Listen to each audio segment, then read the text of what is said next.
Hello, teacher. My name is Victor Aricizón.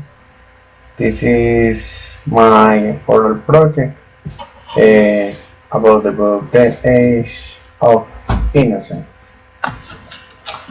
Okay, playing the book starts with the play opens at the opera. Newland Archer enters his opera box and looks out across the theater to see his girlfriend. Meanwhile, his thoughts are interrupted by gasps from the gentleman sitting with him.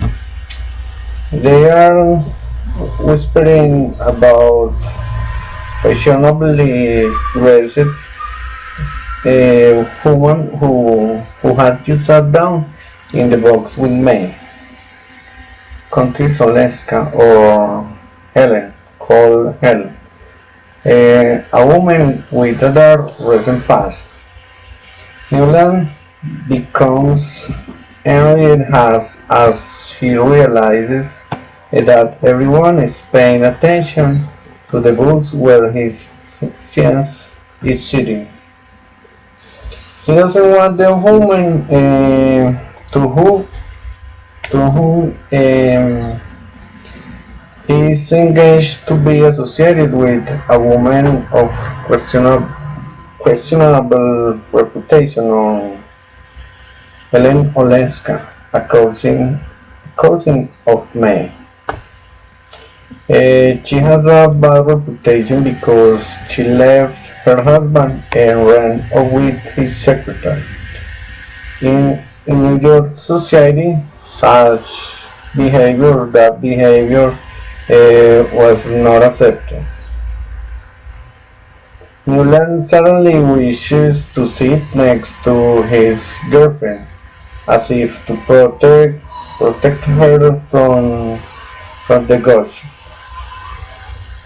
He also has a sudden urge to announce their engagement because he wants to distract attention from the foreign woman and place attention on the happy occasion of their engagement. He walks over to their box and he is introduced to Helen. Helen explains that she remembers being kissed by him when they were little children and that returning to New York remind her of the childhood. She can see everyone in their childhood underpants, and Newland doesn't like her referring to New York society as being a dear old place. Newland is annoyed that she doesn't appreciate the society of New York as a fashionable lady would do.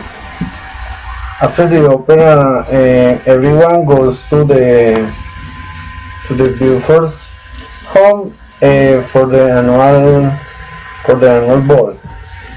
He keeps a hook's room in his house dedicated solely to the annual ball. There May announces to friends that she is engaged. Newland and May dance and, as is appropriate, sit alone in the conservatory where they sneak a kiss while no one is looking. Newland asks if Ellen has come to the ball. He hopes that she has not come because of her ill reputation. May replies that Ellen didn't feel her dress was pretty enough to attend the ball, so she went home. After this, Newland calls on Mr. Whelan and May, and together they go to Mr. Mason Mingot's home to ask her blessing for the marriage. Her home lacks property because her drawing room is on the same floor as the bedroom. to Newland to Newlands and May's relief. Helen is not home. She has gone out shopping during the main shopping hour, which lacks property as well.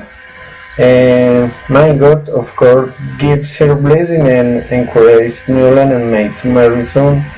As May, Newland and Mr. Whelan are leaving. Helen returns with Beaufort. Newland apologizes to Helen for not having told her of the engagement at the opera. Helen understands that it isn't proper to reveal such things in crowds. Helen asks Archer to come and visit sometime yet. He doesn't seem to be okay with that idea. Thornton Jackson comes to dine with the Arkers. Janie and Mr. Arker want her to resent gossip on Helen Olenska. They began conversation discussing Mr. Lemon Stratus, who apparently was just a model for Mr. Stratus before they married. Then Helen was discussed. Jackson said that she had not attended the ball and Mr. Archer was glad of it. Jenny ridicules Helen's dress. Newland defends her and says that she should be able to act however she pleases since it isn't her fault that she happened to have married a British student up for her in case she wants to get divorced.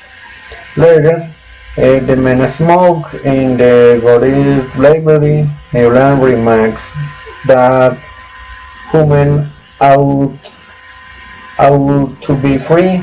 For the first time, Newland has doubts about his marriage. He doesn't feel okay with having such an innocent woman as a wife, and fears the possibility of having a boring marriage with no excitement or a real bond between the husband and wife. Then the love and mingle decide to throw a reception for Helen Olenska, but all people of good society reject the invitation. So Newland helps them by telling her mother, who told her friend Lucia van der Leyden, who is the most reputable woman in New York society. Mr. Archer and Newland discussed the problem of Helen's reception with Mr. van der Leyden, who insists that she must discuss the problem with her husband. After discussing with her husband, Mr. van der Leyden says that as long as the mingle have accepted Helen in their family, then everyone else should accept her into society as well. Added to this, an English duke is coming to stay at the van der Leyden's house.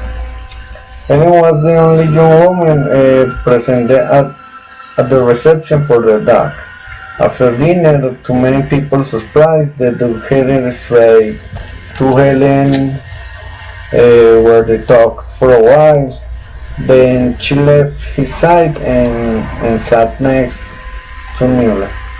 Helen asks if Newland's engagement to May was arranged or just surely romantic.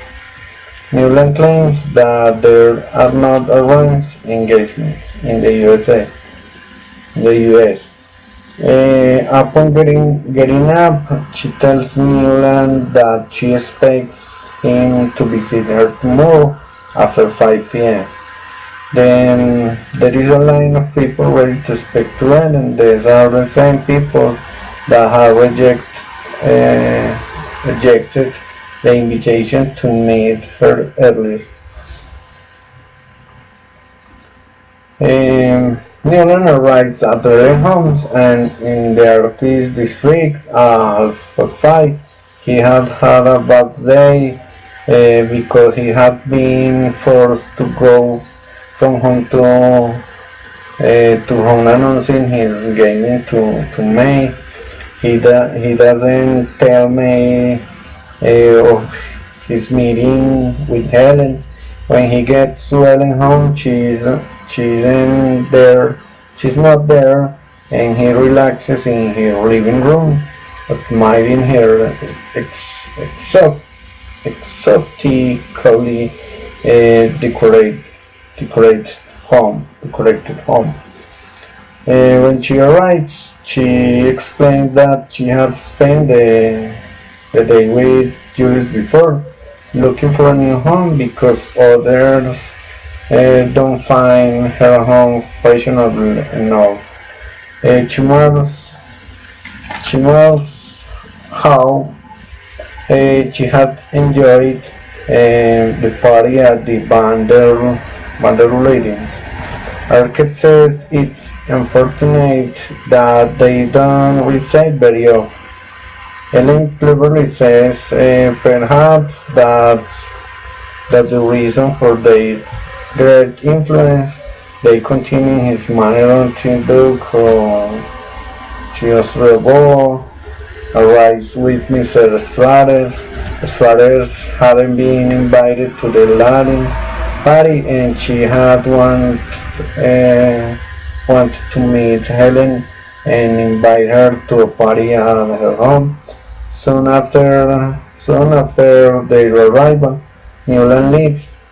On his way home, he stops at the florist to send May her daily lilies.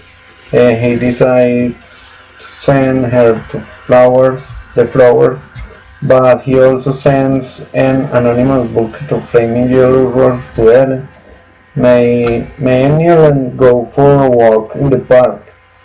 May thanks him for sending her flowers every day and remarks that it's nice she gets them at different times of the day. It means heading each day to send her flowers. Newland says that their engagement very long. May says that everyone else have had similarly long engagement. Newland feels like all of May's comments have been fed to her by others and wonders how long it will be she can speak for herself. He worries that when he takes her bandage of innocence of her eyes, her eyes, she won't be able. She won't be able to see anything. He sucks that they travel, and Mary remarks that her mother wouldn't let them. Then Newland cries, and don't we have things of everyone's desk? Can you and I be different? May, or the suggestion of what we can run away.